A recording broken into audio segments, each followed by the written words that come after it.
Hello students, आज हम पढ़ने वाले हैं बहुत सारी चीज़ें, बहुत सारी ट्रिक्स जो एक के बाद एक आज मैं आपके सामने शेयर करने वाला हूं। इस पूरी जो ऑनलाइन क्लास है इसमें आज आप सीखेंगे भारत के पूरे राष्ट्रपतियों के नाम एक क्रम से, भारत के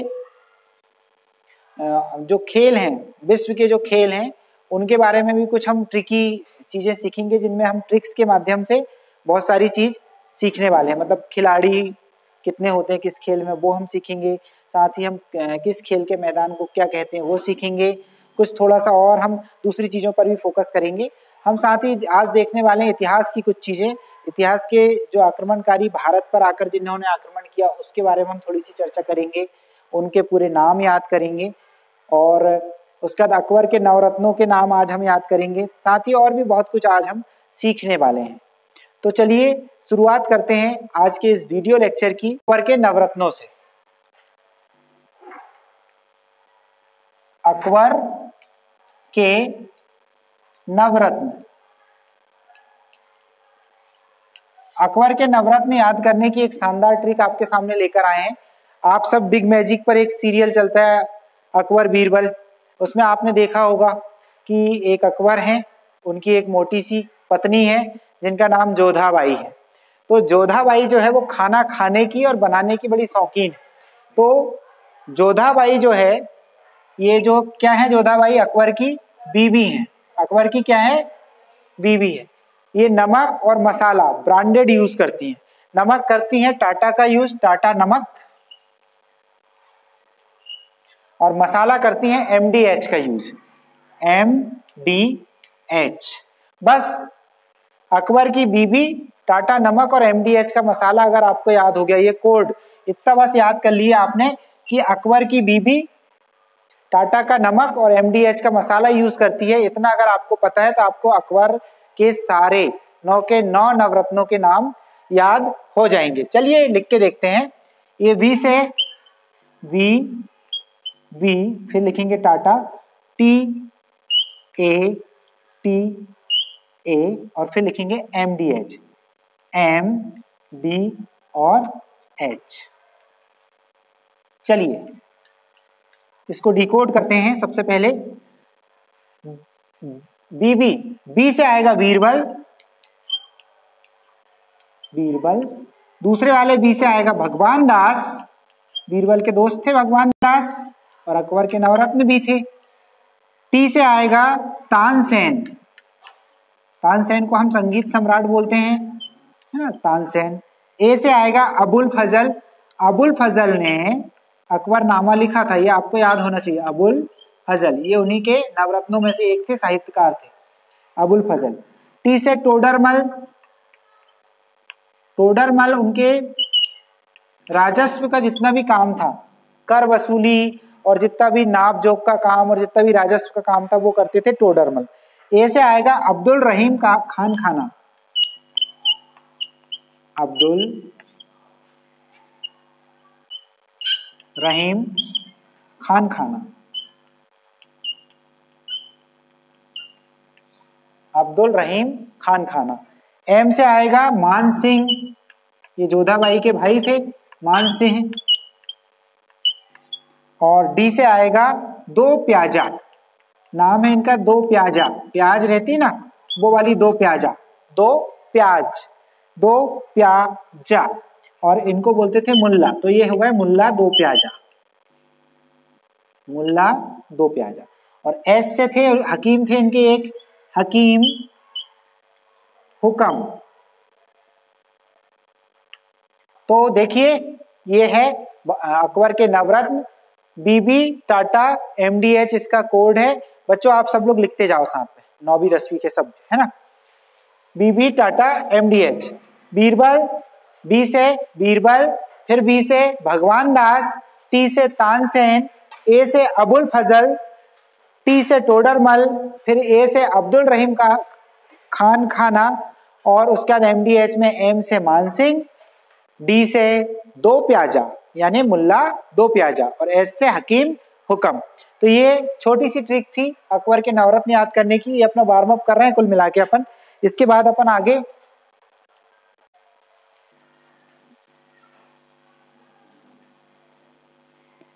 जब भी अब मेरी क्लास चले तो आपको एक कॉपी और एक पेन खोल के रखना बिल्कुल, है ना, लिखते जाएं आप, तो दिक्कत नहीं जाएगी। चलिए इसके बाद हम बात करेंगे, अकबर के नवरत्न हो गए हैं, अब हम भारत पर आक्रमण करने वाले जो प्रमुख आक्रमणकारी है उनकी चर्चा यहां पर करेंगे। तो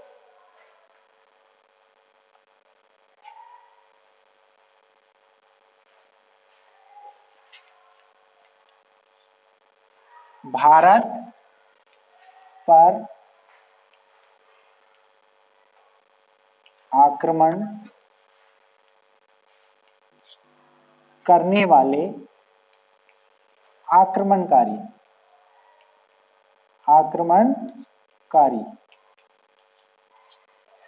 चलिए इनसे संबंधित एक ट्रिक है वो आपको याद रखना। भारत पे आक्रमण करने वाले जो आक्रमणकारी हैं उनके सबके नाम अगर आपको याद करना है तो उसकी एक शानदार ट्रिक आपके सामने लेकर आए, उस ट्रिक को आप बिल्कुल अच्छे से समझ लें। दासी का सुब्बू गज गौरी चंतेना, दासी का सुब्बू गज गौरी चंतेना, ये हमारा आज का कोड रहेगा आक्रमणकारियों को के नाम याद रखने के लिए। तो चलिए कोड को लिख लेते हैं। दासी का सुब्बू गज गौरी चंतेना, गज गौरी चंतेना, ठीक है, हमने एक कोड याद करा है, दासी का सुब्बू गज गौरी चंतेना। तो चलिए देखते हैं दासी का सुब्बू गज गौरी चंतेना कैसे डिकोड होता है और कैसे हम भारत पर आक्रमण करने वाले सभी आक्रमणकारियों के नाम यहाँ पर याद करते हैं। तो दास है, जिस क्रम में हमने इस कोड को याद किया है उसी क्रम में इसको हमें लिखना है, उसी क्रम में डिकोड करना है, उसी क्रम में याद भी रखना है। तो चलिए याद करते हैं। दास है, दा, फिर आएगा सी, फिर का, फिर आएगा सुब्बू, दासी का सुब्बू, फिर गज, फिर गौरी, फिर चंतेना, ये चंतेना, ठीक है, ये है। और एक सबसे आखिरी में मैं एक नाम और बताऊंगा जिसे अलग से याद रखना है, इसी कोड में ऐड हो सकता था लेकिन मैंने जानबूझ के उसको अलग रखा है, उसका कारण है क्योंकि वो आखिरी में बताएंगे, वो सबसे आखिरी में आया भी था। तो चलिए बात करते हैं इस दासी का सुब्बू गज गौरी चंतेना की। दा, दासी का जो दा है उससे बनेगा दारा, उससे क्या बनेगा, दारा प्रथम या डेरियस फर्स्ट, डेरियस फर्स्ट, और उसके बाद में सी से बनेगा सिकंदर, सी से क्या बनेगा, सिकंदर, का से बनेगा कासिम यानी मोहम्मद बिन कासिम, नाम तो आपने सुना ही होगा इनका भी। ये जो सुब्बू है, सुब्बू से बनेगा सुबुक्तगीन, सुबुक्तगीन, गज से बनेगा गजनबी, महमूद गजनबी, गजनबी, फिर गौरी से बनेगा मोहम्मद गौरी, मोहम्मद गौरी, और चंद, ये चंतेना, चंद से बनेगा चंगेज खान, चंगेज खान, और ते से बनेगा तैमूर लंग, तैमूर लंग, ना से बनेगा नादिर शाह, नादिर शाह, और एक नाम जो मैंने आपको सबसे आखिरी में बताने के लिए बोला था, सबसे आखिरी में आपको याद रखना है अहमद शाह अब्दाली, सबसे आखिरी में आपको याद रखना है अहमद शाह अब्दाली, अहमद शाह अब्दाली। इन सब की डिटेल में हम बाद में जाएंगे, इनको सब डिटेल में हम लोग पढ़ेंगे जीएस में, लेकिन अभी सिर्फ इन्हें हमें याद रखना है और हमारे माइंड में इनका सेटअप बिठाना है, इसलिए हम इनकी बस अभी सिर्फ चर्चा कर रहे हैं और ये नाम इस कोड के हिसाब से हमको अभी सिर्फ याद रखना है। तो दासी का सुब्बू गज गौरी चंतेना, ये हो गया हमारा आज का कोड। तो क्या आप सब लोग मेरे साथ दोहराओगे किससे क्या बना? ठीक है, चलिए एक बार। दा से क्या बना? दासी, नहीं, दा से दारा, है ना। सी से सिकंदर, दासी हो गया। का से कासिम, फिर सुबु से सुबुक्तगीन, उसके बाद में दासी का सुबु। गज से गजनबी, गौरी से मोहम्मद गौरी, उसके बाद में चंतेना में चा से चंगेज खान, बिल्कुल सही। गे से ते से तैमूर लंग, और ना से नादिर शाह। ये विदेशी आक्रमणकारी थे जिन्होंने भारत पर आक्रमण किया, तो इनके हमें नाम पता होने चाहिए। तो चलिए कुछ और इन पे प्रकाश डालते हैं, इनसे क्वेश्चन कैसे बनते देखो हैं। कई बार आप लोगों से पूछ लेते हैं कि भारत पर आक्रमण करने वाला प्रथम विदेशी आक्रमणकारी कौन था? तो प्रथम विदेशी आक्रमणकारी कौन था? दारा। अब हम आज बात करेंगे भारत के राष्ट्रपतियों की। इस पर मैंने पहले भी वीडियो बनाकर डाला है, लेकिन ये चूंकि ये मास्टर रिवीजन क्लास है तो हम इसमें रिवीजन करेंगे, और जो हमारे आज बच्चे बैठे हैं स्कूल के उन्हें भी ये पता होना चाहिए, इसलिए इसे फिर से हम लोग रिवाइज कर रहे हैं एक बार। भारत के राष्ट्रपति,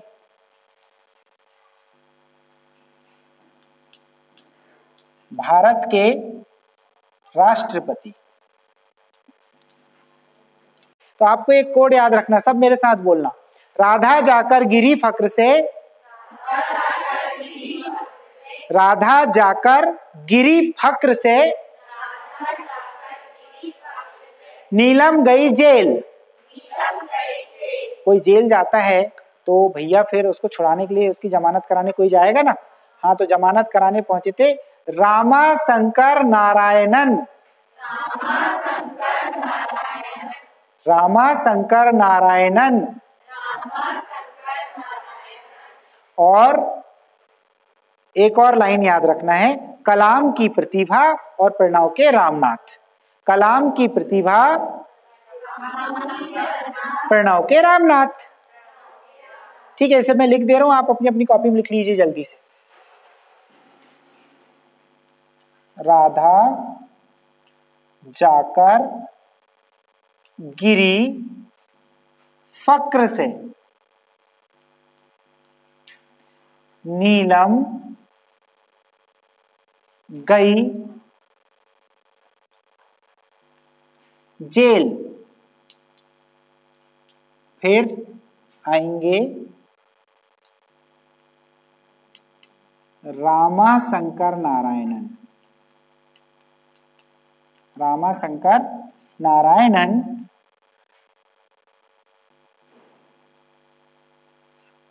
कलाम की प्रतिभा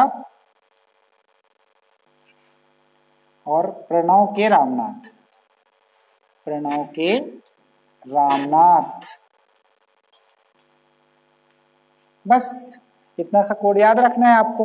अब इस कोड को याद करने के बाद भारत में जितने भी राष्ट्रपति हुए हैं उन सबके नाम आपको बिल्कुल याद हो जाएंगे। चलिए इसको अपन अब डिकोड करते हैं, दो भागों में डिकोड करेंगे इसको अपन। यहां से अपन चालू करते हैं, एक एक शब्द को उठाएंगे और उनको अपन क्या करेंगे, यहाँ पर डिकोड। जो लिख रहे हैं वो लिखना बंद कर दें और इसको समझ लें पहले। ठीक है, तो राधा शब्द को उठाएंगे, हर शब्द से एक राष्ट्रपति का नाम यहाँ पर बनने वाला है। जितने शब्द इस बोर्ड में आप देख रहे हैं उनसे एक एक राष्ट्रपति का नाम यहाँ पर आपको मिलने वाला है, और वो उसी क्रम में मिलने वाला है जिस क्रम में वो राष्ट्रपति बने। अब तक टोटल 14 लोग हैं जो राष्ट्रपति बन चुके हैं। कार्यवाहक राष्ट्रपतियों के पद को अगर हम छोड़ दें तो अब तक 14 व्यक्ति हैं इस देश में जो भारत के राष्ट्रपति बन चुके हैं 2020 तक। तो चलिए अब इस कोड को हम डिकोड करेंगे। राधा जाकर गिरी फक्र से, नीलम गई जेल, रामा शंकर नारायणन, कलाम की प्रतिभा, प्रणव के रामनाथ। तो हम सबसे शुरू में राधा लिखते हैं, और राधा जो है, राधा शब्द से दो राष्ट्रपतियों के नाम बन रहे हैं, एक रा से राजेंद्र प्रसाद और राधा से राधा कृष्णन। तो चलिए हम ऐसा दो भाग में कर लेते हैं। रा से लिखेंगे राजेंद्र प्रसाद, डॉक्टर राजेंद्र प्रसाद, और नंबर 2 पर लिखेंगे डॉक्टर एस राधाकृष्णन। हम डॉक्टर और ये जो उपाधियां वो नहीं लगा रहा है, सीधे कोड के हिसाब से नाम सरलता से याद हो जाए इसलिए सीधे सरल नाम लिख रहे हैं, राधा कृष्णन, राधा कृष्णन।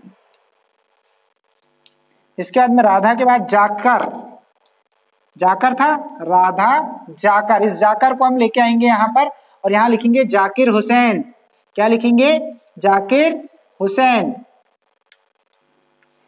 फिर आया गिरी, इस गिरी से बनेगा वी गिरी, राधा जाकर गिरी। अभी आया फक्र, फक्र से बनेगा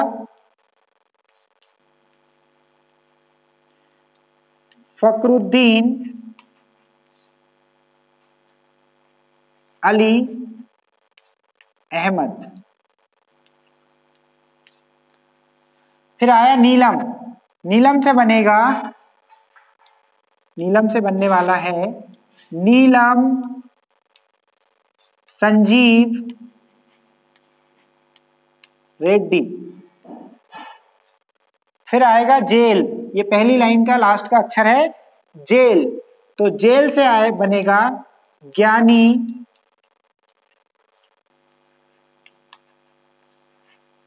जेल सिंह, ज्ञानी जेल सिंह। तो इतने राष्ट्रपतियों की अभी चर्चा करते हैं, फिर साइड में हम उनको बाकी के भी लिखेंगे।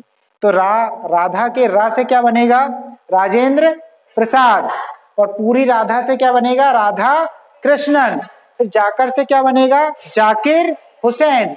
गिरी से क्या बनेगा? वी गिरी। फक्र से क्या बनेगा? फकरुद्दीन अली अहमद। नीलम से क्या बनेगा? नीलम संजीव रेड्डी। और जेल से क्या बनेगा? ज्ञानी जेल सिंह। तो चलिए इतने राष्ट्रपतियों की पहले चर्चा कर लेते हैं। अच्छा लिख ही लेते हैं आगे की, फिर पूरे इकट्ठे कर लेंगे चर्चा। इसके बाद बात करते हैं रामा शंकर नारायण की, है ना। तो लिखिए रामा, और रामा में आ जाएगा रामा राव वेंकट रमन, रामा राव वेंकट रमन, रामा राव वेंकट रमन। रामा हो गया। फिर आया शंकर, शंकर से हो जाएगा शंकर दयाल शर्मा, शंकर दयाल शर्मा। और फिर आएंगे रामा शंकर नारायणन, नारायणन, नारायणन से हो जाएगा के आर नारायणन। उसके बाद में आया कलाम, कलाम से लिखेंगे आप, कलाम साहब का तो नाम सभी जानते हैं, doctor APJ Abdul Kalam, APJ Abdul Kalam. ठीक है। इसके बाद में आया प्रतिभा, तो प्रतिभा से अपन बनाएंगे प्रतिभा देवी सिंह पाटिल, है ना, प्रतिभा देवी सिंह पाटिल। ये भारत की पहली महिला राष्ट्रपति थी। फिर बने प्रणव, प्रणव से लिखेंगे प्रणव, ये बने प्रणव मुखर्जी, है ना। कौन बने? प्रणव मुखर्जी।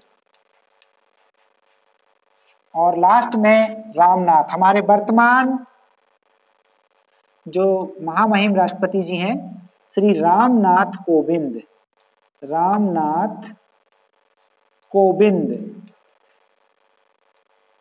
ठीक है, ये पूरे राष्ट्रपतियों के हमने यहाँ पर नाम लिख लिए हैं। अब इन्हें समझ लेते हैं, इनके कार्यकाल की महत्वपूर्ण बातों को थोड़ा थोड़ा मोटे हिसाब से हम समझ लेते हैं। तो चलिए बात करते हैं राजेंद्र प्रसाद की। राजेंद्र प्रसाद भारत के पहले राष्ट्रपति थे। भारत के पहले राष्ट्रपति कौन बने? राजेंद्र प्रसाद बने, और 2 बार राष्ट्रपति बने, और सबसे लंबा कार्यकाल भी इनका रहा। 2 बार बने क्योंकि कोई और दूसरा आदमी 2 बार नहीं बना, वो 2 बार बने, तो सबसे लंबा कार्यकाल रहा। दूसरी बात, एक बार राष्ट्रपति का जो कार्यकाल है वो 5 वर्ष का होता है, लेकिन इनका कार्यकाल 12 वर्ष का रहा, क्योंकि जब इनका चुनाव हुआ उसके 2 साल पहले से ये राष्ट्रपति के पद पर बैठ चुके थे। 1950 से ही ये राष्ट्रपति थे, तो इस कारण इनका कार्यकाल सबसे लंबा कहलाएगा। दूसरी बात कि राजेंद्र प्रसाद जब राष्ट्रपति बने तो कोई ना कोई तो इनसे चुनाव हारे होंगे। कई बार हम ये पूछ लिया जाता कि किसको इनने चुनाव हराए थे राष्ट्रपति पद का, तो राष्ट्रपति पद का चुनाव राजेंद्र प्रसाद जी ने हराए थे श्री के.टी. शाह को। के.टी. शाह, ये याद रखने वाली बात है। अगला आया राधा कृष्णन, राधा से राजेंद्र प्रसाद और दूसरा राधा कृष्णन। तो राधा कृष्णन जो हैं वो भारत के राष्ट्रपति बने दूसरे नंबर पे, और ये पहले उपराष्ट्रपति थे। सबसे शुरू में ये उपराष्ट्रपति बने थे। राजेंद्र प्रसाद जी राष्ट्रपति थे, राधा कृष्णन उपराष्ट्रपति थे। भारत के पहले उपराष्ट्रपति हैं राधा कृष्णन। तो राधा कृष्णन जी ऐसे पहले उपराष्ट्रपति थे जो भारत के राष्ट्रपति आगे चलकर बने। और राधा कृष्णन जी शिक्षाविद थे। 1949-50 में जो शिक्षा आयोग बना था उसके अध्यक्ष भी रहे, 48 में भी। और राधा कृष्णन जी का जो जन्मदिन है 5 सितंबर, वो शिक्षक दिवस के रूप में मनाया जाता है। ठीक है, ये आपको भी पता है सबको। चलिए ये भी हो गए। अब जाकर की बात करते हैं। जाकर मतलब जाकिर हुसैन। श्री जाकिर हुसैन भारत के तीसरे राष्ट्रपति बने, लेकिन ये भारत के पहले मुस्लिम राष्ट्रपति थे। भारत के पहले मुस्लिम राष्ट्रपति कौन थे? जाकिर हुसैन थे। अब जाकिर हुसैन जी पहले राष्ट्रपति इस मामले में भी थे कि उनकी पद पर रहते हुए मृत्यु हुई थी। मतलब भारत के पहले ऐसे कौन से राष्ट्रपति जिनकी पद पर रहते हुए मृत्यु हुई? तो वो थे जाकिर हुसैन। भारत के पहले मुस्लिम राष्ट्रपति कौन थे? जाकिर हुसैन। ऐसे पहले राष्ट्रपति जिनकी पद पर रहते हुए मृत्यु हुई? जाकिर हुसैन। चलिए, जाकिर हुसैन की जब मृत्यु हुई, तब निधन हुआ इनका, तब वी.वी. गिरी उपराष्ट्रपति थे। ये वी.वी. गिरी कार्यवाहक राष्ट्रपति बने। हमारे संविधान में ये ऐसा सिस्टम है कि जब राष्ट्रपति का निधन हो जाता है पद पर रहते हुए, तो जो उपराष्ट्रपति होता है वो कार्यवाहक राष्ट्रपति के रूप में कार्य करता है। लेकिन यहाँ कुछ ऐसा हुआ कि कार्यवाहक राष्ट्रपति तो बन गए वी.वी. गिरी, लेकिन फिर राष्ट्रपति पद का चुनाव होने लगा। तो इन्हें ये उम्मीदवार भी थे राष्ट्रपति पद के, इन्हें राष्ट्रपति का चुनाव भी लड़ना था। तो वी.वी. गिरी जब राष्ट्रपति का चुनाव लड़ने लगे तो इन्हें अपने पद से इस्तीफा देना पड़ा। तो ये उपराष्ट्रपति पद से इस्तीफा इन्हें दे दिए। जब इन्हें उपराष्ट्रपति के पद से इस्तीफा दिए तो कार्यवाहक राष्ट्रपति भी ये नहीं रह गए। अब उपराष्ट्रपति का पद भी खाली था, राष्ट्रपति का पद भी खाली था। अब कौन बनेगा भैया? कार्यवाहक राष्ट्रपति कौन बनेगा? तब आपने 9वीं 10वीं में पढ़ा होगा कि जब राष्ट्रपति और उपराष्ट्रपति दोनों कार्यवाहक नहीं होते तो उच्चतम न्यायालय के मुख्य न्यायाधीश जो होते हैं, सिटिंग CJI जो होते हैं, वो कार्यवाहक राष्ट्रपति के रूप में काम करते हैं। तो ठीक वैसे ही हुआ। भारत के तत्कालीन मुख्य न्यायाधीश जो थे उच्चतम न्यायालय के, श्री मोहम्मद हिदायतुल्लाह, जो M हिदायतुल्लाह हैं, वो भारत के कार्यवाहक राष्ट्रपति के रूप में काम करने वाले पहले मुख्य न्यायाधीश बने। अब बात करते हैं फखरुद्दीन अली अहमद की। अच्छा, ये वी.वी. गिरी का जो फिर ये कार्यवाहक तो M हिदायतुल्लाह बन गए, फिर चुनाव होना था किनका?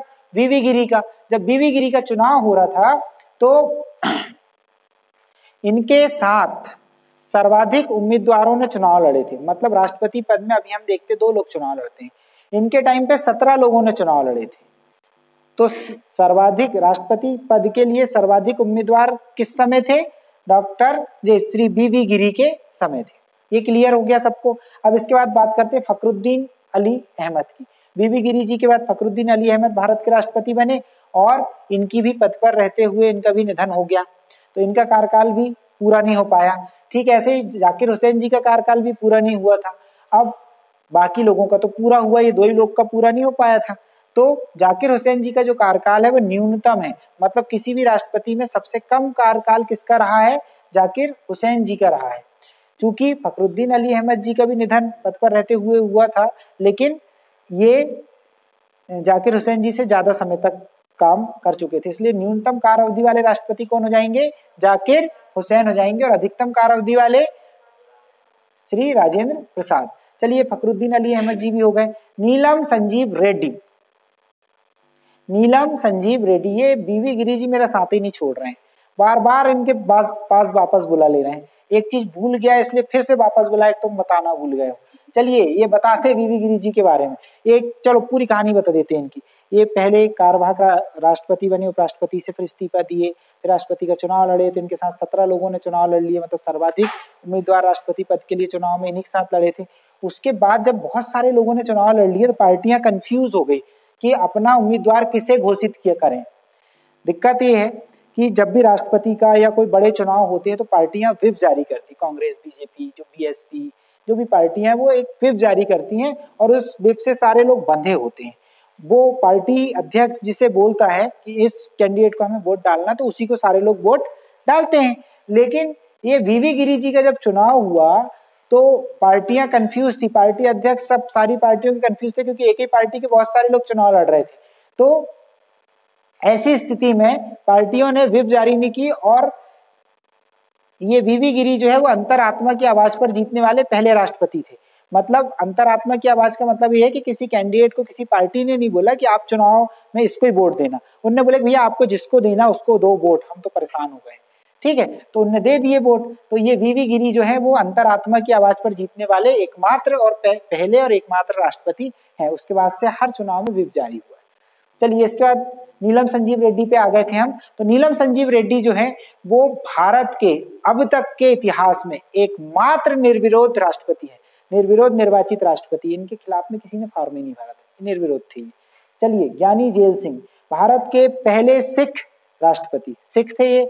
दूसरी एक और विशेषता इनकी ये थी कि अब तक जितने भी राष्ट्रपति बने थे इनसे पहले और अभी भी बाद में भी, किसी ने भी पॉकेट वीटो का यूज नहीं किया था। पॉकेट वीटो का यूज करने वाले एकमात्र राष्ट्रपति हैं ज्ञानी जेल सिंह। 3 प्रकार के वीटो पावर मिलते हैं राष्ट्रपतियों को, आपने पढ़े होंगे, तो उनमें से पॉकेट वीटो का यूज करने वाले एकमात्र राष्ट्रपति ज्ञानी जेल सिंह। आपको पता होना चाहिए किसकी सरकार के खिलाफ में इन्होंने पॉकेट वीटो यूज करे थे, तो राजीव गांधी सरकार के खिलाफ में इन्होंने पॉकेट वीटो का यूज करे थे और वो बिल था post office bill, post office से रिलेटेड कोई बिल था, उस पर इन्होंने पॉकेट वीटो यूज करे थे। चलिए बात करते हैं आगे रामा शंकर नारायण वाली।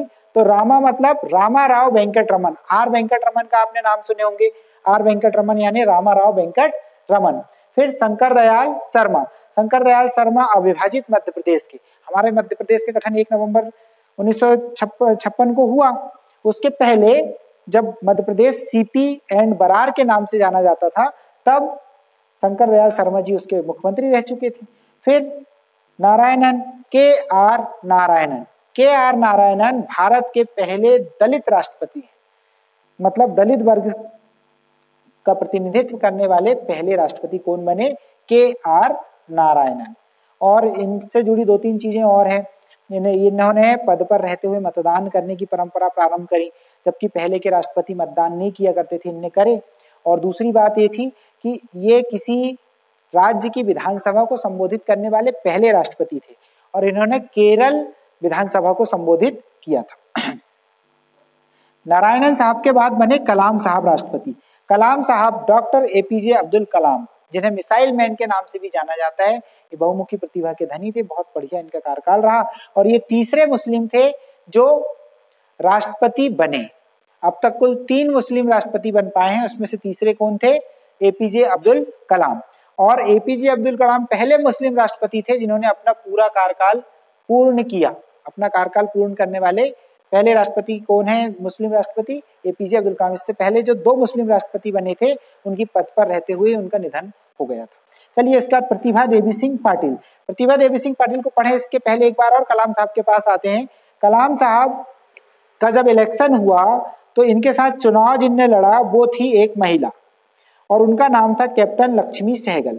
कैप्टन लक्ष्मी सहगल भारत में राष्ट्रपति का चुनाव लड़ने वाली पहली महिला थी। कैप्टन लक्ष्मी सहगल भारत में राष्ट्रपति का चुनाव लड़ने वाली पहली महिला थी। हालांकि ये चुनाव हार गई थी, लेकिन ये पहली महिला है जिन्होंने राष्ट्रपति का चुनाव लड़ा। और उसके बाद बनी प्रतिभा देवी सिंह पाटिल। तो ये प्रतिभा देवी सिंह पाटिल पहली महिला थी जो भारत की राष्ट्रपति बनी, मतलब पहली महिला राष्ट्रपति बनी। और ये दूसरी महिला थी जिन्होंने राष्ट्रपति का चुनाव लड़ा। और उसके बाद में प्रणब मुखर्जी राष्ट्रपति बने, फिर श्री रामनाथ कोविंद राष्ट्रपति बने। तो श्री रामनाथ कोविंद दूसरे दलित वर्ग से आने वाले राष्ट्रपति हैं और इन्होंने जिन्हें चुनाव हराया वो थी मीरा कुमार। मीरा कुमार तीसरी महिला है जिन्होंने भारत के राष्ट्रपति का चुनाव लड़ा और मीरा कुमार भी दलित वर्ग को रिप्रेजेंट करती हैं। तो ये था राष्ट्रपतियों वाला एक चैप्टर पूरा। तो ये राष्ट्रपति आप इनको याद कर सकते हैं इस सरल सी ट्रिक के माध्यम से। राधा जाकर गिरी फक्र से, नीलम गई जेल, रामा शंकर नारायण, कलाम की प्रतिभा और प्रणव के रामनाथ। चलिए एक और सरल ट्रिक मैं आपको बताता हूं। जो स्पोर्ट्स से रिलेटेड है, खेल कूद से रिलेटेड एक सरल ट्रिक आपके सामने हम लोग लेकर आ रहे हैं और इसको आप याद कर ही लें, क्योंकि बहुत लोगों के मन में कंफ्यूजन होता है। अच्छा, ये ट्रिक नहीं है स्पोर्ट्स वाली जो मैं बता रहा हूं आपको, ये ट्रिक नहीं है, लेकिन बहुत लोगों के मन में कंफ्यूजन होता है कि किस खेल में कितने खिलाड़ी होते हैं। ये बात उन्हें पता नहीं होती, पता भी होती तो कंफ्यूज होते रहते हैं। तो कंफ्यूज नहीं होंगे आज के बाद आप, ये बिल्कुल 100% अगर आप इस कोड को फॉलो करते हैं या ये मेथड को फॉलो करते हैं जो मैं बताने वाला हूं, तो आप कभी कंफ्यूज नहीं होंगे। सारे बच्चे ध्यान से सुनना, ठीक है। चलिए, खेल और खिलाड़ियों की संख्या, खेल और खिलाड़ी, खेल और खिलाड़ी। चलिए, खेल और खिलाड़ी की जब हम चर्चा करते हैं तो इसको याद रखने के लिए एक सरल सा क्रम आपको याद रखना। कुछ नंबर्स मैं लिख रहा हूं, उन नंबर्स को आप भी अपनी नोटबुक में लिख लें। 1 2, उसके बाद 4 5 6 7 9 11 एंड 15। कितने नंबर्स हो गए? टोटल 9 नंबर हम लिखे हैं। 1 2 4 5 6 7 9 11 और 15। सिर्फ इतने ही खिलाड़ी होते हैं किसी भी खेल में। अधिकतम कितने खिलाड़ी हो सकते हैं? 15। और न्यूनतम कितने खिलाड़ी हो सकते हैं? 1, है ना। 1 अगर नहीं होगा तो खेलेगा कौन? तो न्यूनतम खिलाड़ियों का तो कभी पूछा नहीं गया है, लेकिन अधिकतम खिलाड़ियों का ये पूछता है कई बार कि किस खेल में अधिकतम खिलाड़ी होते हैं। तो चलिए इसी क्रम में हम याद कर लेते हैं।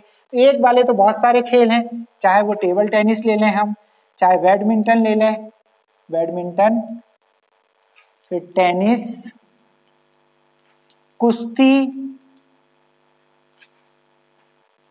जूडो, कराटे, बहुत सारे खेल हैं जिनमें एक है। तो एक वाला उतना महत्वपूर्ण नहीं है, पूछता भी नहीं है। 2 इन्हीं खेलों में से कुछ खेल ऐसे हैं जिनमें, अच्छा शतरंज में भी एक खिलाड़ी होता है, ये याद रखें। इन्हीं खेलों में से कुछ खेल ऐसे जिनमें डबल्स और मिक्स डबल्स होते हैं, तो वो हो जाएंगे जैसे बैडमिंटन, टेनिस, इस टाइप के जो खेल हैं उनमें 2 खिलाड़ी होते हैं। अब 4 वाली बात आई। 4 होते हैं पोलो में। 4 खिलाड़ी किस में होते हैं? पोलो में। पोलो घोड़े पर बैठ के खेला जाता है, जिसको एक टीम में 4 लोग खेलते हैं, मतलब 4 एक टीम में और 4 दूसरी टीम में। तो पोलो में कितने खिलाड़ी होते हैं? 4। फिर आया 5 खिलाड़ियों वाला खेल। 5 खिलाड़ी वाला खेल है बास्केटबॉल। क्या है? बास्केटबॉल। बास्केटबॉल के बाद 6 खिलाड़ी वाला आया आइस हॉकी और वॉलीबॉल। आइस हॉकी, ये आइस हॉकी एक ही है ना, हॉकी अलग नहीं है, आइस अलग नहीं है। आइस हॉकी और वॉलीबॉल, वॉलीबॉल। चलिए, वॉलीबॉल हो गई। इसके बाद में 7 खिलाड़ियों वाले खेल जो हैं वो हैं हैंडबॉल,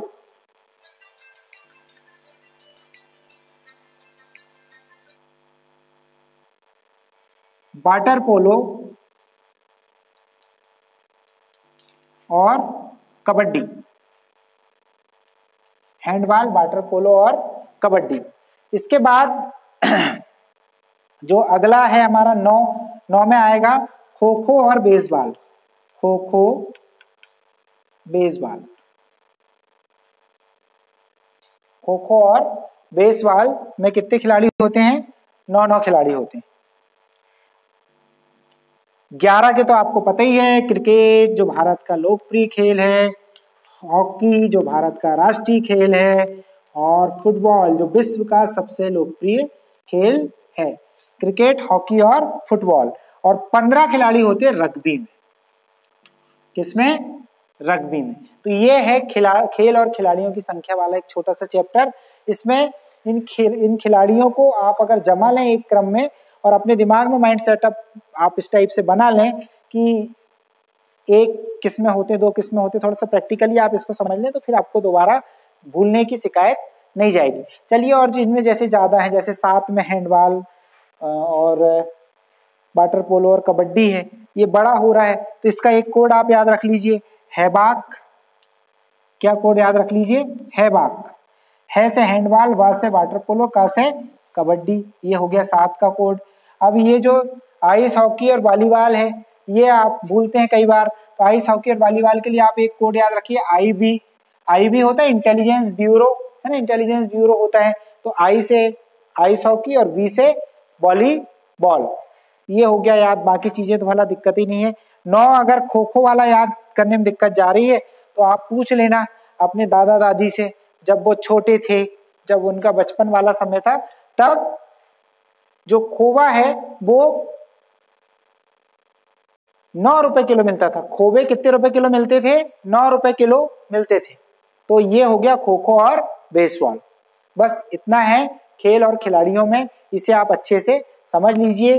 तो इससे निश्चित रूप से प्रश्न आते हैं और आपसे बनना चाहिए, ये भूलने वाली चीज नहीं है। तो आज इतना रहने देते हैं, अगले किसी वीडियो में फिर हम स्पोर्ट्स को आगे बढ़ाएंगे और भी बहुत सारी ट्रिक्स आपके बीच में लेकर आएंगे। तब तक के लिए नमस्कार। और अगर आपने अब तक हमारे इस चैनल को सब्सक्राइब नहीं किया है और आपको अच्छी अच्छी ट्रिक्स और चाहिए, और आप PSC, UPSC और स्टेट PSC दोनों की मैं बात कर रहा हूँ, और आगे की जो बहुत सारे एग्जाम्स हैं उनकी तैयारी कर रहे हैं, तो आप हमारे इस चैनल को सब्सक्राइब जरूर करें और हमारे साथ जुड़े रहें।